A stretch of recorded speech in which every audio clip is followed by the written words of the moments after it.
Perang dimulai, Taiwan ancam tembak jatuh drone Cina di Laut Cina Selatan.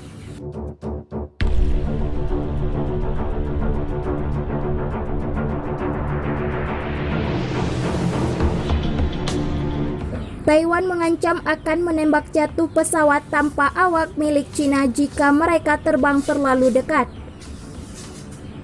Hal tersebut ditegaskan Kepala Dewan Urusan Kelautan Taiwan Lee Chung-wei merujuk pada manuver drone Cina yang mengitari kepulauan peratas yang dikendalikan Taipei di Laut Cina Selatan. Lee mengatakan bahwa mereka baru-baru ini melihat pesawat tak berawak Cina mengelilingi peratas, meskipun mereka belum terbang di atas pulau-pulau itu. Mereka tidak pernah memasuki perairan dan wilayah udara kami yang dibatasi. Mereka hanya terbang di sekitar mereka pada jarak tertentu, kata Lee saat berbicara di parlemen Rabu 7 April seperti dikutip dari Reuters. Meskipun Cina tidak mengakui klaim kedaulatan Taiwan, pesawat dan kapalnya umumnya berada di luar zona terlarang Taiwan yang membentang sejauh 6 km dari pantainya. Menurut Lee, penjaga pantai akan bereaksi sesuai aturan jika pesawat tak berawak Cina memasuki zona terlarang itu. Setelah masuk, itu akan ditangani sesuai aturan. Kalau perlu, kita tembak.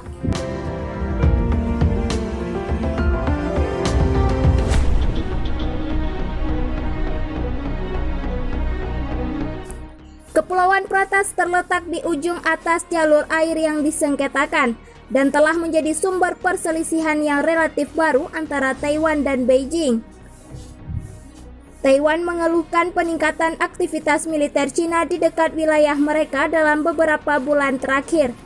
Cina meningkatkan upaya untuk menegaskan kedaulatannya atas pulau yang dikelola secara demokratis itu. Taiwan tengah berencana menggelar simulasi perang selama 8 hari ke depan dengan bantuan komputer pada bulan ini. Simulasi ini membuka fase pertama latihan militer terbesar Taiwan tahun ini yang disebut Operasi Han Kuang. Simulasi perang ini digelar setelah Cina mengatakan sebuah kapal induknya sedang melakukan latihan di perairan dekat Taiwan. Beijing menegaskan latihan semacam itu akan menjadi rutinitasnya. Kian panas, Amerika Serikat peringatkan Cina yang semakin agresif terhadap Filipina dan Taiwan. Amerika Serikat pada Rabu 7 April memperingatkan Cina terhadap apa yang Filipina dan Taiwan lihat sebagai langkah yang semakin agresif, mengingatkan Beijing tentang kewajiban Washington kepada mitranya.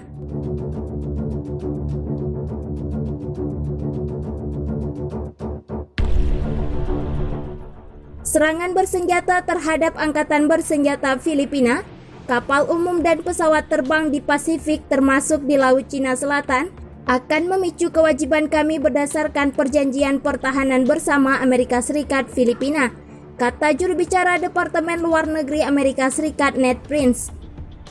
Kami memiliki keprihatinan yang sama dengan sekutu Filipina kami mengenai laporan yang terus berlanjut dari milisi maritim Republik Rakyat Cina di dekat Whitsun Reef, ujar dia seperti dikutip Channel News Asia.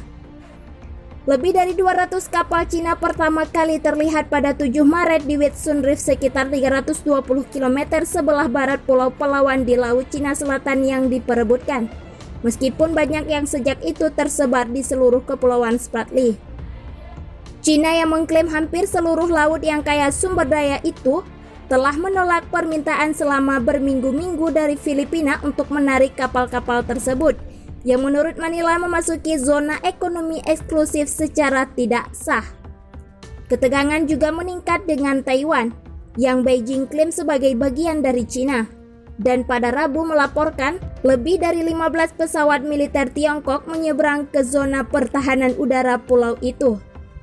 Prince menyuarakan keprihatinan tentang tindakan Cina tersebut, dengan mengatakan Amerika Serikat mempertahankan kapasitas untuk menolak setiap upaya kekerasan atau bentuk paksaan lain yang akan membahayakan keamanan atau sistem sosial atau ekonomi rakyat di Taiwan.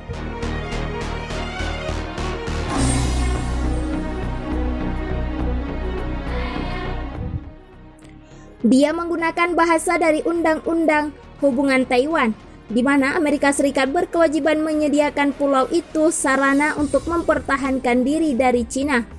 Presiden Joe Biden telah berjanji untuk mempertahankan sekutu yang kuat dalam titik kontinuitas yang jarang terjadi dengan pendahulunya Donald Trump, telah mendukung penolakan yang kuat terhadap ketegasan Cina. Tentara Pembebasan Rakyat Cina mulai dikerahkan secara besar-besaran baik personel maupun kapal perang dan pesawat tempur serta pesawat pembom.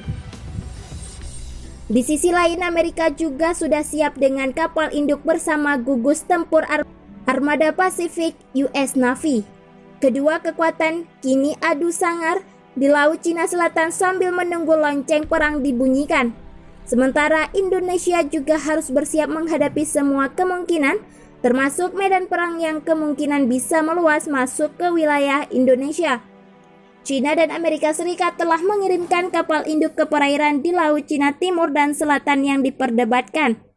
Ini seperti kontes maritim terbaru antara rival strategis di saat ketegangan di wilayah tersebut terus meningkat. Melansir dari South China Morning Post, para analis mengatakan kehadiran angkatan laut mereka di Indo-Pasifik pada saat yang sama menyoroti risiko konflik militer antara kedua negara.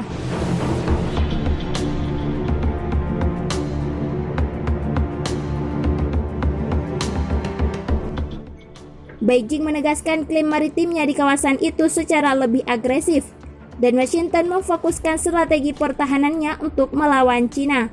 Pengiriman kapal perang ini terjadi di tengah perselisihan yang semakin dalam antara Beijing dan Manila atas kehadiran kapal-kapal Cina yang menurut Filipina adalah milisi maritim, tetapi Cina mengklaimnya sebagai kapal penangkap ikan di Whitsun Reef di Laut Cina Selatan.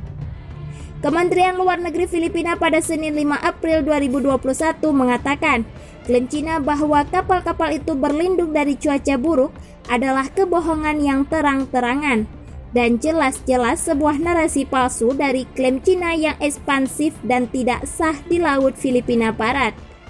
Manila juga menolak pernyataan Beijing bahwa terumbu karang di Kepulauan Spratly yang disengketakan adalah tempat penangkapan ikan tradisional Tiongkok.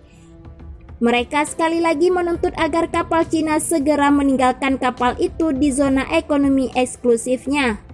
Untuk setiap hari penundaan, Republik Filipina akan mengajukan protes diplomatik, kata pernyataan itu. Amerika Serikat, Jepang, dan Indonesia juga meningkatkan tekanan terhadap Cina atas perselisihan tersebut pekan lalu. Pada hari Minggu 4 Maret 2021, kelompok penyerang kapal induk Amerika Serikat yang dipimpin oleh USS Theodore Roosevelt memasuki Laut Cina Selatan dari Selat Malaka. Menurut inisiatif pemantauan situasi strategis Laut Cina Selatan yang berbasis di Beijing mengutip dari data satelit.